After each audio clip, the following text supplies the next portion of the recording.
दोस्तों नमस्कार। स्वागत है आपका हमारे चैनल पर। दोस्तों पहले वीडियो को लाइक कर दीजिए, सब्सक्राइब कर दीजिए। ठीक है दोस्तों, यदि आप पहली बार आए विजिटर हैं तो दोस्तों हमने पहला पार्ट कंप्लीट कर लिया था भूगोल का 12। और हम दूसरा पार्ट कंप्लीट करेंगे भारत का भौतिक स्वरूप। ठीक है दोस्तों, सबसे पहले आज देखते हैं भारत का भूगोल। देखो दोस्तों, भारत का कुल क्षेत्रफल 32,87,263 किलोमीटर मैंने पहले वीडियो में बताया था।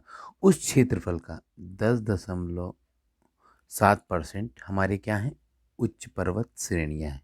ठीक है, इनको अंडरलाइन रखिएगा।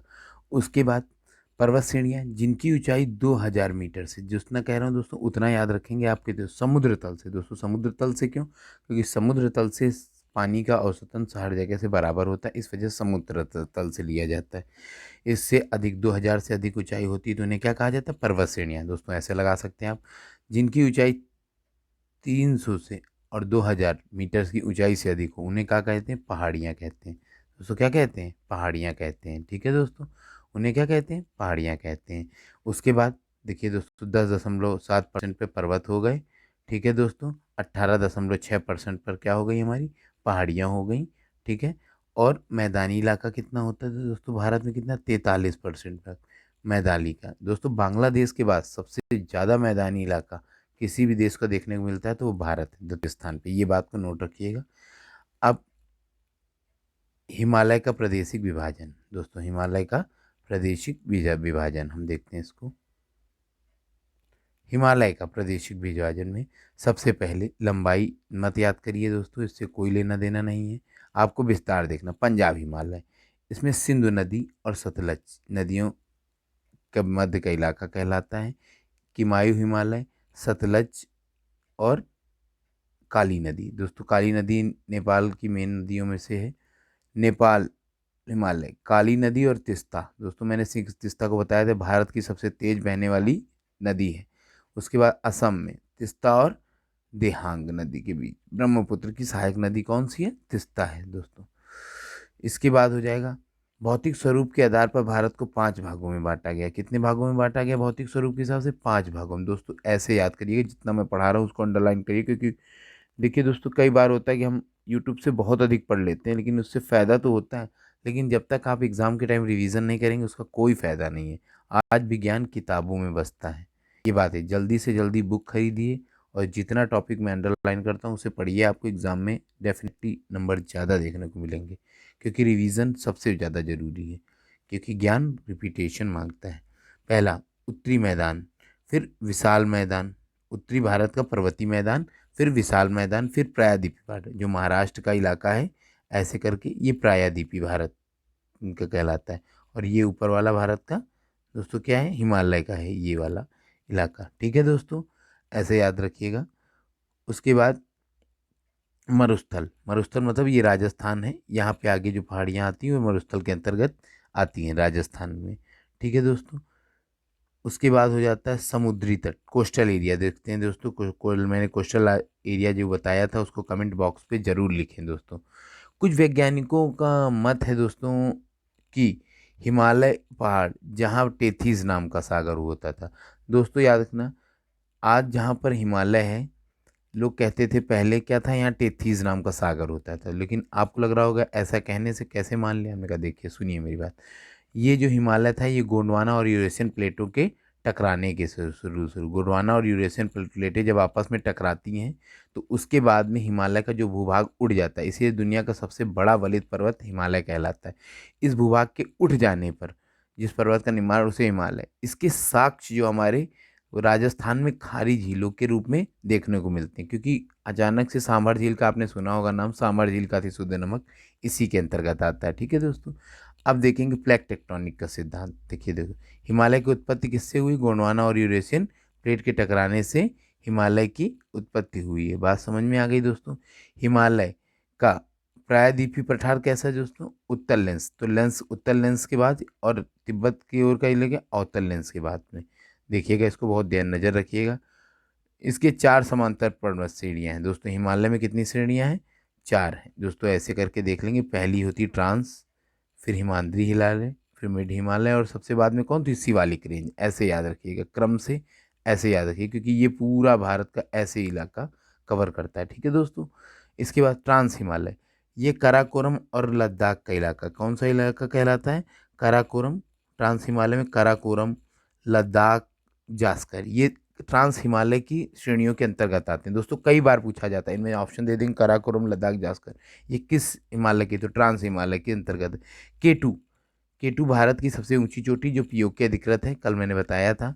काराकोरम श्रेणी के रेंज में, कई बार दोस्तों क्वेश्चन, अब देखिए ये नहीं पूछे भारत की सबसे ऊंची चोटी, पेपर का स्टैंडर्ड बढ़ चुका है, तो काराकोरम केटू पे सबसे ऊंची पर मतलब चोटी है। बात समझ में आ गई। कश्मीर हिमालय करेवा के लिए प्रसिद्ध है, जहाँ पे जैफरॉन की खेती के लिए, ठीक है, जैफरॉन की खेती के लिए ये करेवा एक चिकनी मिट्टी से जलोढ़ मिट्टी के रूप में जो नदियाँ पानी लेके आती हैं उससे इसका मतलब मोटी परत बन जाती है, जमाव के कारण जैफरान की खेती करने के लिए उपयुक्त होता है दोस्तों। उसके बाद देखेंगे वृहद हिमालय, ग्रेट हिमालय इंग्लिश में, जोजिला, पीर पंजाल, बनिहाल, जास्कर श्रेणी में फैटुला, और लद्दाख श्रेणी में जो दोस्तों क्या खारदुला जैसे दर्रे हैं दोस्तों। कई बार पूछा जाता है ग्रेट हिमालय में क्या, जो जिला किस में है, तो ग्रेट हिमालय में पीर पंजाल, बनिहाल, बनिहाल सुरंग यहीं पे है दोस्तों, जवाहरलाल नेहरू शरण, जो जिला।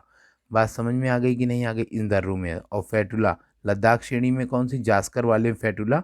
ठीक है दोस्तों। उसके बाद हिमालय के मीठे मीठे पानी की झील कौन, डल झील, डल झील जम्मू कश्मीर में है। ठीक है, डल झील याद रखना, सबसे बढ़िया झील घूमने के लिए। और वूलर सबसे बड़ी मीठे पानी की। अन्य झीलों को आप याद रखना हो तो याद रख लीजिए, वरना कोई ज़रूरत नहीं है पेपर के दृष्टिकोण। वैष्णो देवी जो माता का दरबार है, वैष्णो देवी, अमरनाथ की गुफाएं, और 4 शरीफ जैसे तीर्थ स्थल कहाँ पे, कश्मीर में, उत्तर पश्चिम में है। तो दोस्तों उत्तर पश्चिम में याद रखिएगा, ये उत्तर पश्चिम, उत्तर ये हो गया इधर का जम्मू कश्मीर का, ये इलाका उत्तर पश्चिम की तरफ का, इधर ही याद रखना दोस्तों। ठीक है दोस्तों। अब देखते हैं, पहले हमने देख लिया ट्रांस हिमालय, अब देखेंगे हम हिमाद्री और सर्वोच्च वृहद हिमालय का पार्ट होता है जो, तो इस सेकंड नंबर का है, इस पे देखते हैं नज़र। हिमालय की सबसे ऊंची श्रेणी याद रखना, औसत याद रखना, सबसे ज़्यादा ऊंचाई वाली जो श्रेणियां हैं पर्वत की, वो इसी क्षेत्र में पाई जाती हैं, इसी हिमालय में। 6000 मीटर से ऊंची, विश्व की सबसे ऊंची चोटी माउंट एवरेस्ट, याद रखना 8848 है। अभी चीन के द्वारा नेपाल ने नपवाया था 88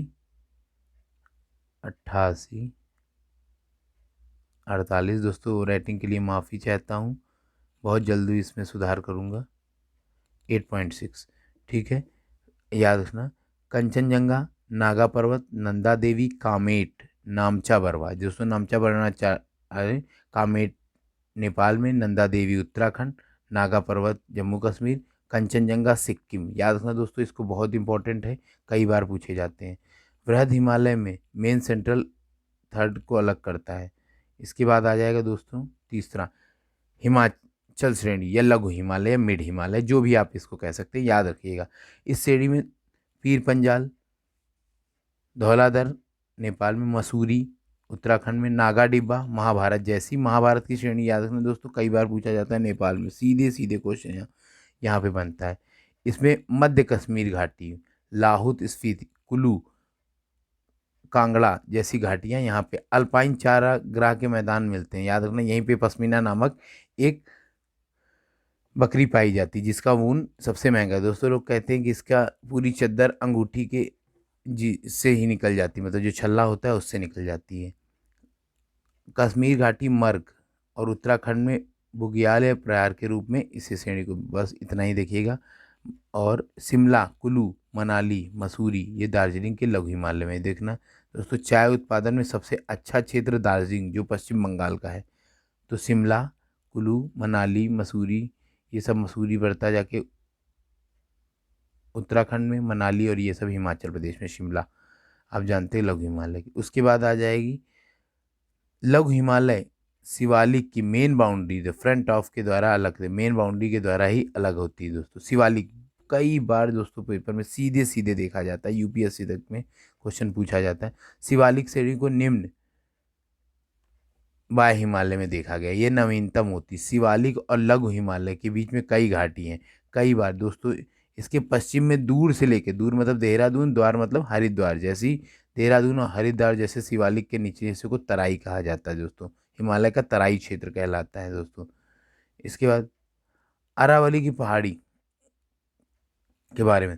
अरावली की पहाड़ियाँ कहाँ पे दोस्तों? राजस्थान। याद रखना, ये सबसे पुराना पर्वत है, विश्व का सबसे पुरानी पर्वत श्रेणियाँ किसकी? अरावली की। याद रखना, इसकी सबसे ऊंची चोटी माउंट आबू पर स्थित गुरु शिखर है। जो दोस्तों याद रखना, गुरु शिखर। इसकी ऊंचाई मत याद है। अरावली के पश्चिम माही और लूनी दो नदियां निकलती हैं जो कच्छ के रण में गिर जाती हैं दोस्तों। ये समुद्र तक नहीं पहुंच पाती हैं, जो कच्छ के रण में, याद रखना, जहाँ पर जंगली गधा मिलता है, गायब के। अरावली के पूरब में बनास नदी, पूरब में कहाँ से निकलती है अरावली के? पूरब पूरब में कौन सी निकलती है? बना देखो, पश्चिम में लूनी, और अच्छे एग्जामों में ऐसे ही क्वेश्चन पढ़ने लगे दोस्तों, इसको नज़र रखिएगा। और पूरब में बनास नदी निकलती है। वैसे तो ज़मीन में विलुप्त हो जाने वाली नदियों को क्या कहा जाता है? The river of the imperial. याद रखिएगा। मालवा का पठार इंपॉर्टेंट क्वेश्चन है, यहीं से मैं दोस्तों आज 1-2 नंबर आपके कंफर्म कर दूंगा किसी भी एग्जाम पे। मालवा का पश्चिम के भाग, मालवा का पठार पश्चिम मध्य प्रदेश, दक्षिण पूर्व में राजस्थान में आता है। यह ज्वालामुखी से निर्मित चट्टान से निर्मित है। याद है, ज्वालामुखी से बनी चट्टान है। इसमें क्या होती है? चंबल दोस्तों, जनापाव की पहाड़ में, बेतवा, याद है, मालवा के पठार से नदी निकलने वाली है। प्रमुख नदियां हैं दोस्तों, कोटा चंबल नदी के किनारे हैं, इसको भी याद रखिएगा।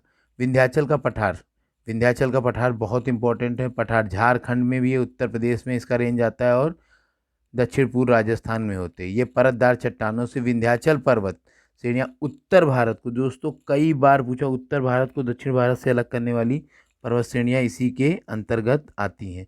उसके बाद मैकाल पर्वत, मैकाल पर्वत छत्तीसगढ़ में है दोस्तों। कहाँ पे है मैकाल पर्वत?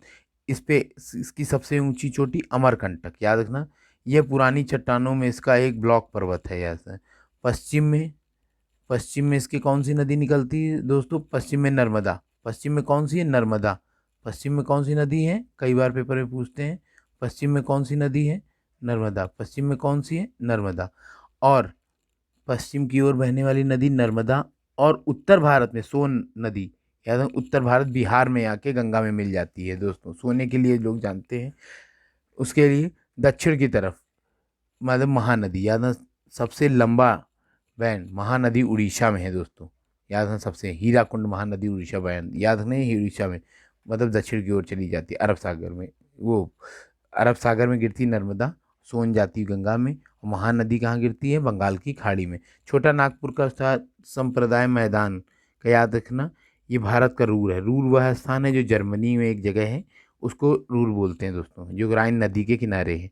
याद है, खनिज भंडार की दृष्टि में ये संपन्न है, सबसे ज़्यादा भारत में खनिज भंडार का संपन्न छोटा नागपुर का। अब देखेंगे सतपुड़ा मध्य प्रदेश राज्य में स्थित है। यह ज्वालामुखी के द्वारा बनी हुई, और सतपुड़ा की सबसे ऊंची चोटी धूपगढ़ दोस्तों, सतपुड़ा की सबसे ऊंची चोटी धूपगढ़। याद है, जो महादेव पर्वत पर स्थित है। कहाँ पे? महादेव पर्वत में। इसके पूर्व हिस्से में तापी, मूल तापी बैतूल के पास से निकलती तापी नदी, इसको याद रखना। पश्चिम घाट में तापी नदी के मुहाने से कन्याकुमारी के आंतरिक देश 1600 किलोमीटर औसत ऊंचाई का पश्चिमी घाट, ये मत याद रखना। गुजरात के सौराष्ट्र में ये गिर, गुजरात के सौराष्ट्र में, याद है, गिर की पहाड़ियों पर मिलती है दोस्तों। एशियाई सिंह, याद है, कई बार पेपर में गिर, एशियाई सिंह किन पहाड़ियों में मिलते हैं? तो गिरनार की पहाड़ियों पे, जिसे गिर पहाड़ियाँ जो भी कह सकते हैं। यहीं पे जंगली गधा भी आपको मिलेगा, याद रखना। पश्चिम घाट को सह्याद्री पर्वतमाला कहा जाता है। 16 डिग्री अक्षांश रेखाओं से गोवा से होकर गुजरती सह्याद्री पर्वतमाला को दोस्तों दो भागों में बांटा गया है। याद रखना दोस्तों, कई बार अच्छे एग्जाम में क्वेश्चन बन रहे हैं। इसके बाद उत्तरी सह्याद्री और दक्षिणी सह्याद्री। उत्तरी सह्याद्री पर्वतमाला में बेसाल्ट या लावा से निक्षेपित है। बेसाल्ट चट्टानें वह चट्टानें होती जिनमें लोहा की मात्रा अधिक मिलती है दोस्तों। बेसाल्ट चट्टानों की ऊपरी परत में लोहा ज़्यादा देखने को मिलता है, और पृथ्वी के कुल आयतन का 5% लोहा, मतलब पृथ्वी की सतह पे 5% होता है। दक्षिण में सह्याद्री में आर्कियन युग की चट्टानें ग्रेनाइट या नीस से बनी होती हैं, तो ग्रेनाइट या नीस की बनी होती हैं। सह्याद्री के दक्षिण में सर्वोच्च ऊंची काल्स सुबाई है, याद रखना। कुंद्रेमुख स्टील प्लांट, याद रखना। महाबालेश्वरम, ये सब उत्तरी सह्याद्री की दूसरी चोटी महाबालेश्वरम के निकट विल्सन पॉइंट है जो आर्थर सीड्स पॉइंट या नीडल होल पॉइंट या एलिफेंटा महाबालेश्वर की 5 नदी, महाबलेश्वर से नहाने से 5 नदी देखो, कृष्णा, सावित्री, वेन्ना, गायत्री, कोयना। याद रखना कोयना महाराष्ट्र में जल विद्युत परियोजना भी है दोस्तों, इसको नजर रखिएगा।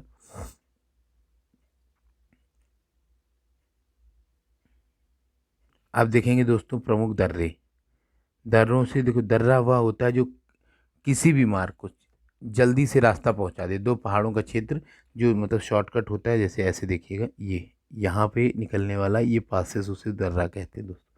दर्रा मुंबई को नागपुर में थाल घाट, याद रखें मुंबई न कोलकाता से की सड़क के लिए भोर घाट, मुंबई पुणे के बेलगांव के याद रखना 1924 में गांधी जी इस अधिवेशन की अध्यक्षता की थी। पाल घाट बेलगांव याद रखना, सुबह सुबह भोर से याद रखना बेलगांव। उसके बाद पाल घाट कालीकट, तिरूर और कोयम्बटूर इंडोर रेलवे स्टेशन के पास। इसके बाद देखना थाल घाट नासिक से मुंबई के बीच में होता है। भोर घाट मुंबई पुणे के बीच में। पाल घाट कोयम्बटूर चेन्नई के बीच में। और सेनकोटा तिरुवनंतपुरम से मदुरई के। दोस्तों इस क्वेश्चन पे पेपर में देखा जाता है, आप इस पे नज़र रखिएगा प्लीज़ आप। इसके बाद दक्कन का पठार महाराष्ट्र में, अभी हम पढ़ के हैं बेसाल्ट, ये ज्वालामुखी बेसाल्ट की चट्टानों से निर्मित है। काली मिट्टी के क्षेत्र में काली मिट्टी कपास के लिए सबसे उपयुक्त होती है। कपास उत्पादन में महाराष्ट्र का प्रथम स्थान तथा द्वितीय स्थान गुजरात का है। इसी पठार में विदर्भ, दोस्तों विदर्भ की टीम सुनी होगी आपने क्रिकेट में, विदर्भ सौराष्ट्र 2 टीमें खेलती हैं, एक बहुत अच्छा क्रिकेट खेलती हैं, ठीक है। थारवाड़ कर्नाटक राज्य में, थारवाड़ की चट्टानें कर्नाटक राज्य में, ये चट्टानों से मतलब पश्चिमी भाग का बाबा बदून की पहाड़ियाँ हैं। याद रखना दोस्तों, कई बार बाबा बदून के मतलब थारवाड़ चट्टानों पे पाई जाती हैं। याद रखना ब्रह्मगिरी की पहाड़ियाँ हैं। इसके बाद नीलगिरी की पहाड़ी तमिलनाडु में। नीलगिरी की पहाड़ियाँ कहाँ पे? नीलगिरी की पहाड़ियाँ कहाँ हैं? तमिलनाडु में, जो एक ब्लॉक पर्वत है, ठीक है, चारकोनाइट पठार है से बनी हुई। ये सबसे नीलगिरी की पर्वत की सबसे ऊंची चोटी डोडा बेटा है। ये दक्षिण भारत की दूसरी सबसे बड़ी ऊंची चोटी नीलगिरी की। दोस्तों याद ना डोडा बेटा, कई बार पेपर में पूछे। साइलेंट वैली यहीं पे केरल में, और साइलेंट वैली तमिलनाडु केरल। नीलगिरी की पहाड़ों की श्रेणी पाल घाट में, पाल गैप के लिए पश्चिम एवं पूर्वी घाटों को मिलन बिंदु होते हैं। पूर्वी पश्चिमी घाट का मिलन बिंदु नीलगिरी की पहाड़ियाँ होती हैं जो तमिलनाडु में है, या नीलगिरी की पहाड़ियाँ केरल में भी स्थित हैं, ठीक है। पश्चिमी घाट का मिलन बिंदु नीलगिरी की पहाड़ियाँ तक, इसी में कार्डमम की पहाड़ियाँ। याद रखना दक्षिण भारत की, दोस्तों दक्षिण भारत की सबसे दक्षिण में चोटी स्थित है, तो याद रखना सबसे दक्षिण में इलायची पर्वत, ये कार्डमम की पहाड़ियाँ कह सकते हैं इनको। अब दक्षिण भारत की सबसे ऊंची चोटी अभी हम पढ़ के आए, दूसरी सबसे ऊंची चोटी डोडा बेटा है, तो पहली कौन सी है? अन्नामुदी। कौन सी है? अन्नामुदी, अन्नामलाई वे। अन्नामुदी 3 पर्वत श्रेणियों का मुख्य बिंदु है। याद रखना अन्नामुदी 3 पर्वत की, जिसमें से याद रखना तीनों दिशाओं से इलायची पर्वत, कार्डमियम की पहाड़ी, उत्तर में अन्नामलाई और पूर्व में पलानी की श्रेणियाँ। विश्व पर्यटन के लिए कोनाइकल तमिलनाडु में पलानी की पहाड़ियाँ, यहाँ सेवराय या तमिलनाडु के सेल्लम स्टील प्लांट भी यहीं पे स्थित है, चौथी पंचवर्षीय योजना में लगे। आंध्र प्रदेश उड़ीसा के भाग को महेंद्रगिरी की पहाड़ियाँ अलग करती हैं, याद रखना दोस्तों। इसके बाद पूर्वी पश्चिमी घाट को निम्न भागों में कन्याकुमारी और कृष्णावाड़ी के डेल्टा, कोरोमंडल, याद है, तो कोरोमंडल का इलाका तमिलनाडु में पड़ जाता है, तो कोरोमंडल का इलाका दोस्तों ये तमिलनाडु का कहलाता है। और गोलकुंडा कृष्णा गोदावरी का डेल्टा दोस्तों महाराष्ट्र का इलाका गोलकुंडा का कहलाता है। उसके बाद गोदावरी का उत्तरी सरकार दोस्तों उड़ीसा और आंध्र प्रदेश के क्षेत्र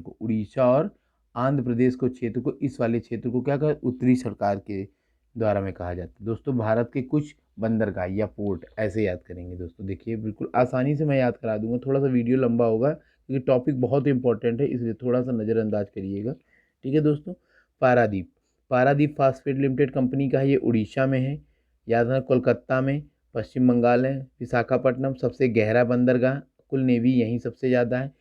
याद रखना दोस्तों तमिलनाडु के पास 3 बड़े बंदरगाह हैं, तो सबसे पहले कौन सा हो गया? तूतीकोरिन, याद है सबसे ये वाला तूतीकोरिन, फिर चेन्नई और फिर इन्नौर, 3 प्रमुख बंदर। विशाखापट्टनम डॉल्फिन नोज, याद है दोस्तों सबसे गहरा बंदरगाह है और डॉल्फिन नोज चट्टान इसके सबसे ज़्यादा रक्षा को। पुलिकट झील, याद है पुलिकट झील दोस्तों आंध्र प्रदेश और तमिलनाडु के बॉर्डर पे होते हैं, लेकिन आंध्र प्रदेश में ज़्यादा हिस्सा है। चिल्का और कोला, चिल्का ये याद है दोस्तों, ये एक प्रकार की लैगून है। लैगून उस झील को कहा जाता है जो समुद्र के किनारे स्थित झीलों को क्या कहा जाता है, लैगून। कोलेरू आंध्र प्रदेश में है दोस्तों लैगून। देखिए दोस्तों आ गया है लैगून, समुद्र तट पर, समुद्र तट का तटीय भाग जो जल से घुसा हो, धीरे धीरे भालू का अवरोध के कारण हो जाती है, तो उसे क्या कहते हैं, लैगून। दोस्तों भारत की सबसे बड़ी लैगून चिल्का है, जहाँ पर नेवी की ट्रेनिंग होती है दोस्तों, नेवी की। उसके बाद भारत के पश्चिमी घाट, अब देख लिया दोस्तों हमने पूर्वी घाटों के बारे में, तो अब देखेंगे हम इस पश्चिमी घाट के। भारत के पश्चिमी भाग में गुजरात से गोवा तक कौन है, कोकड़ तट, याद है कोकड़ रेलवे चलती रोहा से मंगलुरु। गोवा कर्नाटक के बीच में कनारा या किनारा, जो भी आप कह सकते हैं उच्चारण के हिसाब से। मंगलुरु कन्याकुमारी मालाबार, केरल के पास मालाबार का है। अब देखेंगे पश्चिमी घाट के प्रमुख बंदरगाह दोस्तों, कांडला पंडित दीनदयाल उपाध्याय जी के नाम पे रख बनाया गया है ये, पंडित दीनदयाल, तो गुजरात का ये इलाका कांडला। इसके आगे मुंबई, फिर गोवा में मरमगांव, बेंगलुरु में मंगलुरु कर्नाटक का है, कोच्चि केरल का है, नामाशेवा महाराष्ट्र का, याद रखना। मुंबई के पोर्ट को भार को कम करने के लिए नामाशेवा बंदरगाह का निर्माण किया गया है, ठीक है। इसके बाद साल्ट लेक द्वीप, मुंबई किस पे है, ठीक है, साल्ट लेक द्वीप पर स्थित है दोस्तों, किस पे स्थित है, साल्ट लेक द्वीप पे, ये भारत का, जस्ट 1 मिनट, मुंबई, याद रखना है। मालाबार तट पे अनेकों है, ये स्थानीय भाषा में कयाल कहा जाता है दोस्तों। कयाल व छोटी छोटी मतलब जहाँ पर पानी रुक जाता है और फिर वाष्पित होकर चला जाता है, और उसके बाद नौकायान करना बहुत आसान है, विशेष पर्यटन के लिए दोस्तों यहाँ पर आकर्षण का केंद्र। प्री वेडिंग शूट्स के लिए ये जगह बहुत ज़्यादा इम्पोर्टेंट्स है, ठीक है दोस्तों, याद रखना ये, क्योंकि इसमें कलर बदलने की क्वालिटी होती है मौसम के हिसाब से। केरल के हर वर्ष प्रसिद्ध नेहरू ट्रॉफी, याद रखना दोस्तों, नौका दौड़, यात्रा का आयोजन, ठीक है, पुनानंद कयाल में ही किया जाता है दोस्तों। इसके बाद भारत के 2 प्रमुख द्वीप समूह, अंडमान निकोबार। दोस्तों भारत के प्रमुख क्या, अंडमान और निकोबार। तो अंडमान निकोबार ये वाला इलाका है, और इधर क्या है, लक्षद्वीप, याद रखना, जो तो अंडमान निकोबार बड़ा है, लक्षद्वीप छोटा है।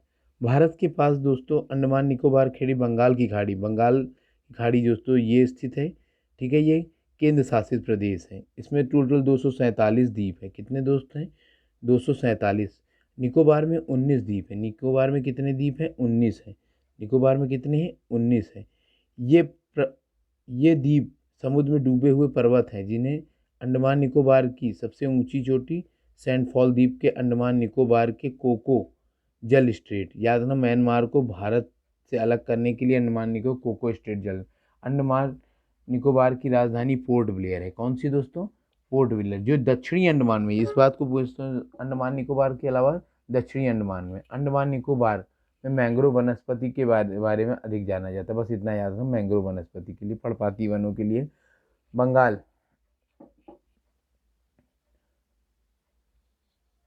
बंगाल की खाड़ी नदियों के साला जलोढ़ मिट्टी के द्वारा लाए गए निक्षेप पर सबसे 20 किलोमीटर लंबा द्वीप है, जिसे गंगा सागर, दोस्तों कई बार सुना होगा, सारे तीर्थ, बार बार गंगा सागर एक बार।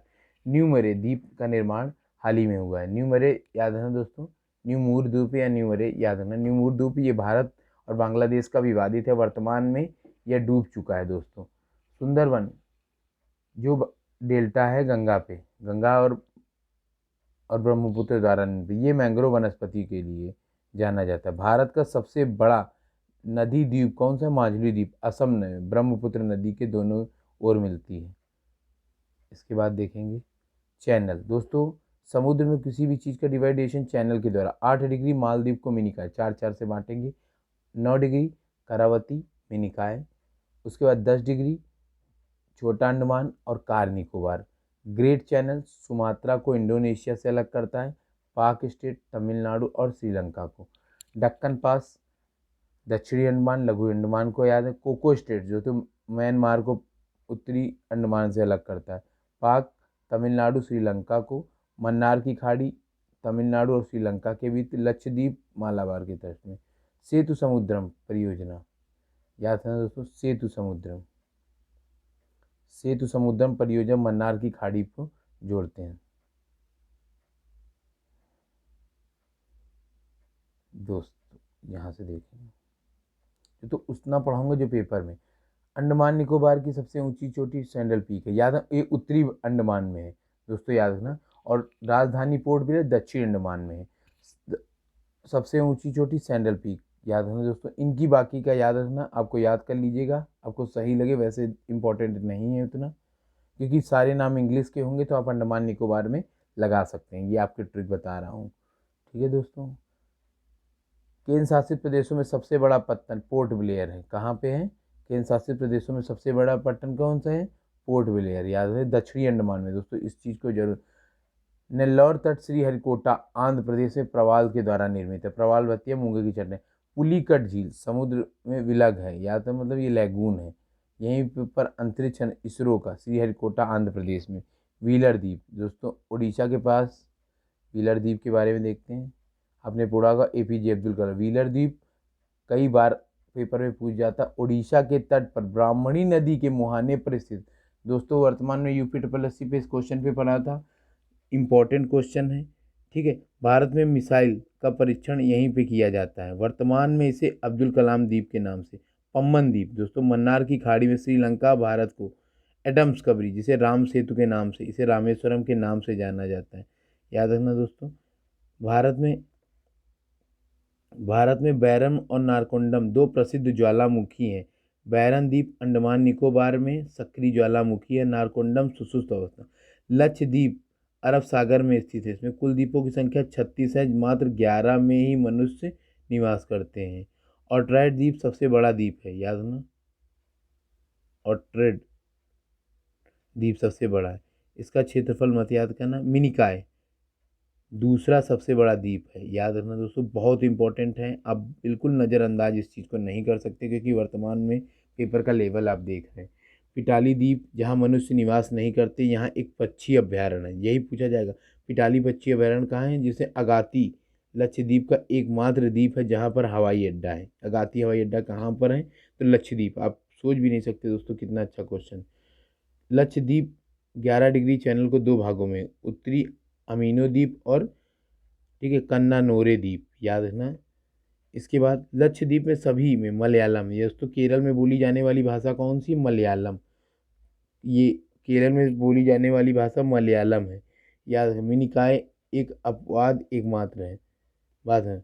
मिनिकॉय द्वीप एकमात्र अपवाद है, कौन से? ये दोस्तों UP SSC में एक बार और क्वेश्चन पूछा गया था, और PCS में भी।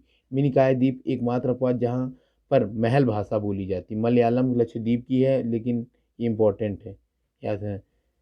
जिसकी देवाही लिपि पे लिखी जाती, मूलतः मालदीव की भाषा है।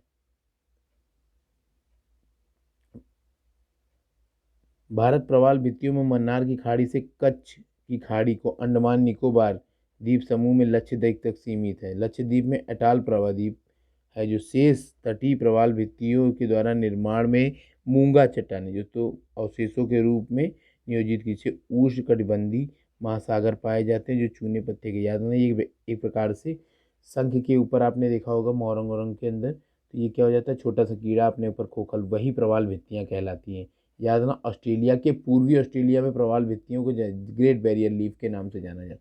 ओके दोस्तों, मैंने पूरी कोशिश की है, जो वीडियो न समझ में आया हो तो प्लीज़ एक बार और देखें, जहाँ भी गलती हो कमेंट में ज़रूर बताएं। ओके दोस्तों, थैंक यू। वीडियो को लाइक करें, शेयर करें आगे इसी तरह की वीडियो के लिए। कल आएंगे हम थर्ड पार्ट लेके।